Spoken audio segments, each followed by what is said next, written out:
For half a century, I kept a creature alive, something the government insisted was nothing but folklore. Something they swore never walked this earth. But I know better. I fed it with my hands, patched its wounds, listened to its breathing in the darkness. And I hid it from the world for 50 long, quiet, terrifying years. So let me say this clearly, Bigfoot is real. Not just real, alive, intelligent, emotional, and more human than most men I've known. Back in the summer of 1973, the Pacific Northwest was a different world. The forests were thicker, the air cleaner, and the nights so quiet you could hear your own heartbeat if you stood still long enough. I was 25 then, working for the U.S. Forest Service, living in a small cabin that creaked whenever the wind touched it. I thought my job was simple: check trails, inspect wildlife, keep campers from getting themselves killed. I had no idea I was walking straight into a secret older than the country I served. It began with tracks, deep, wide, impossible tracks, pressed into the wet soil near Ridgewater Creek.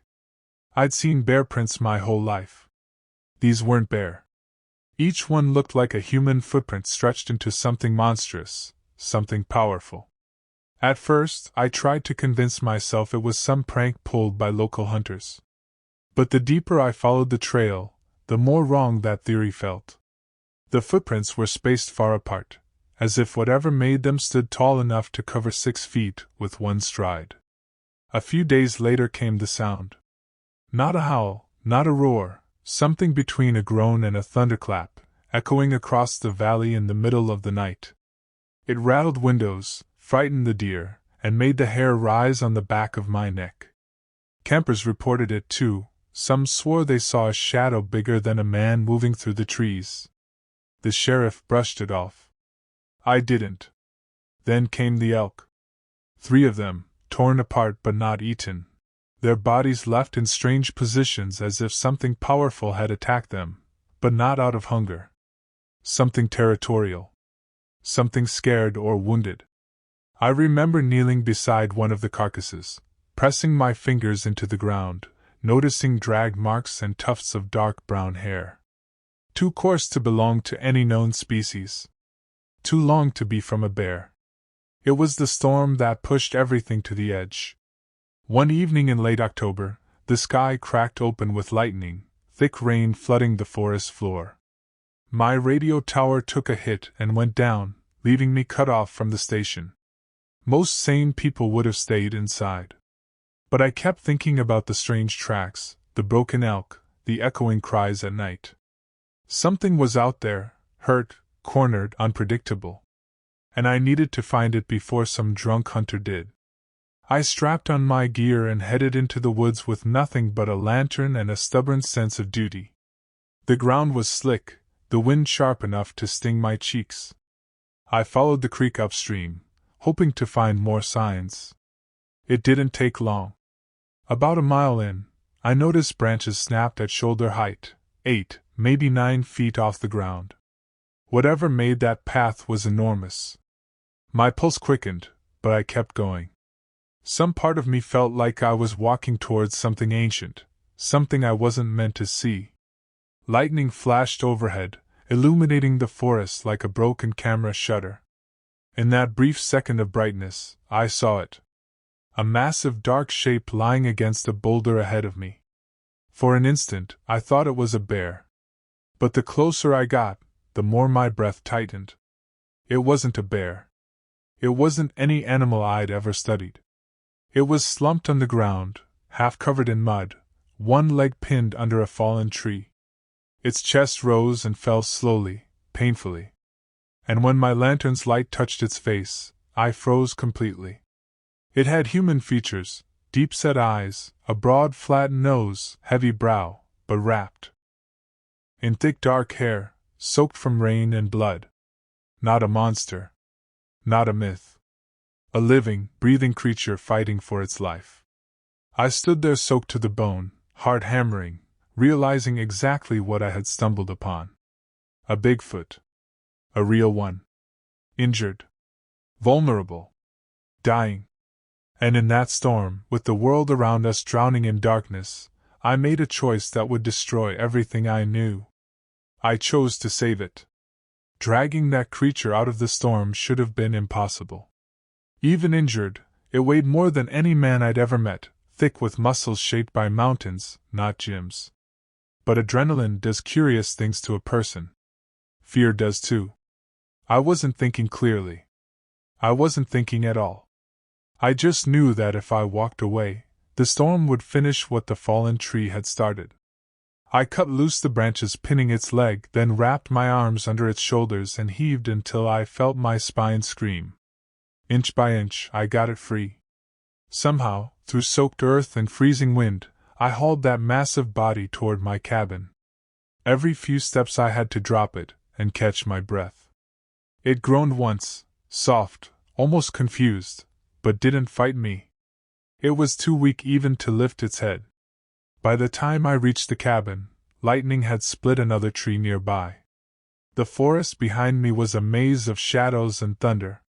If anyone had seen me that night, dragging an 8-foot creature across the clearing, they'd have thought I'd lost my sanity. Maybe I had. My cabin was small, one room, a stone stove, a table, and a trapdoor in the corner leading to a narrow storage cellar I'd dug years before. That cellar wasn't meant for anything living, but it was the only place where prying eyes couldn't see. I pulled the trapdoor open, grabbed a rope, and spent the next hour lowering the creature into the dark. It hit the ground with a heavy thud. I climbed down after it, lantern flickering against the low ceiling. The cellar smelled of soil and old lumber. Not exactly the place to keep a myth alive. But it was the only chance it had. Up close, I saw its chest rising in shallow, shaky breaths. Mud matted its fur. One arm looked swollen, bone clearly out of place. And its eyes, God, those eyes, watched me through half-closed lids. Not with hatred. Not with animal violence. With pain. With fear. There was a raw intelligence in them I can still feel today, even after all these years. I should have called it in. Should have radioed my supervisor, the sheriff, anyone. But something anchored my hand every time I reached for that radio. The world wasn't ready for this creature. I wasn't even sure the world deserved it. Instead, I grabbed my old medical kit and did what I could. I cleaned the wounds, stitched what would hold, and wrapped what wouldn't. Its breathing steadied. Not much, but enough. When I climbed out of the cellar and shut the trapdoor behind me, I felt the weight of my decision settle into my bones. I had just lied to the entire country I worked for. And the lie weighed 8 feet tall and bled like a human in my cellar. The next morning, guilt hit me like a hammer. So did fear. But when I checked on the creature, something changed. It wasn't rage that greeted me. It wasn't wild panic either. It was awareness. Recognition. Understanding. It didn't attack. It didn't growl. Instead, it simply watched me, breathing slowly, as if waiting to see what kind of man I truly was. And the longer I stood there, the more I realized I couldn't turn it in, not when it trusted me, however fragile that trust was. Over the next months, the cellar transformed from a storage hole into something like a hidden refuge. I reinforced the walls, added insulation, fixed a proper bed of straw and blankets. I built a ventilation shaft disguised in the foundation stones. Every improvement felt like a secret crime, and in many ways it was. Feeding it became the hardest part. A creature that size could empty my pantry in a night. I hunted more, traveled farther, learned what it could digest and what it couldn't. Sometimes it ate with urgency, like starvation had followed it for months. Other times it examined the food with surprising curiosity, as if trying to understand the hands that provided it. Trust grew slowly, like moss on stone. But it grew. Eventually it could stand. Then walk. Then move without limping. One evening, years before the government would ever come knocking, I opened the trapdoor and saw it sitting there quietly, waiting for me. Not like a pet. Not like a prisoner. like a being who understood exactly what I had done for it. I should have known the peace wouldn't last. Secrets that big never do. But in those early years, before the fear and the paranoia and the black SUVs, I felt something I'd never felt before.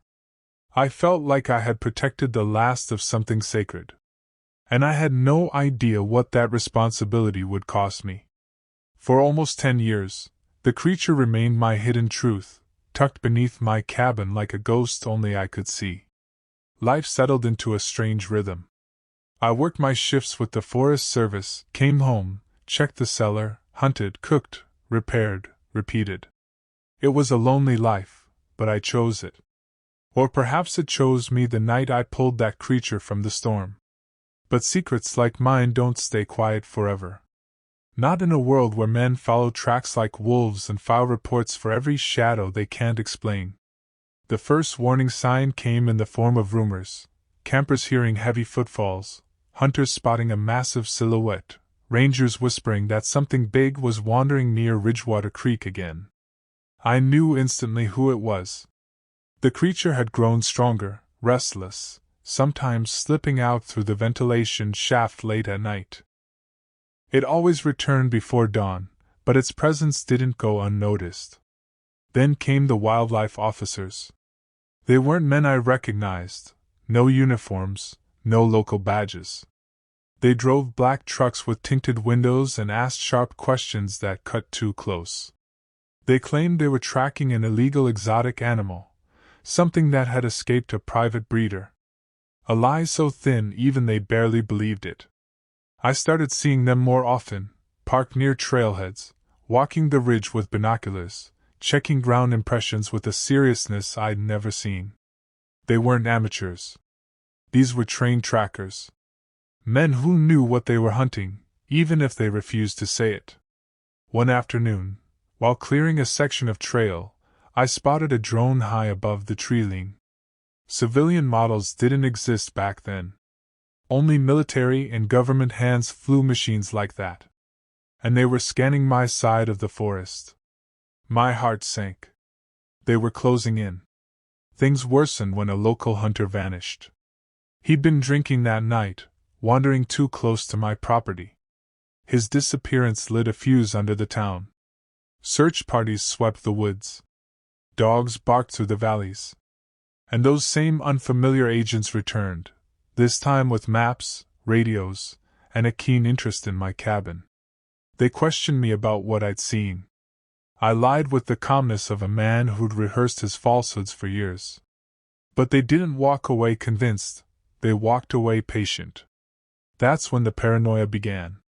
I slept less, listened more.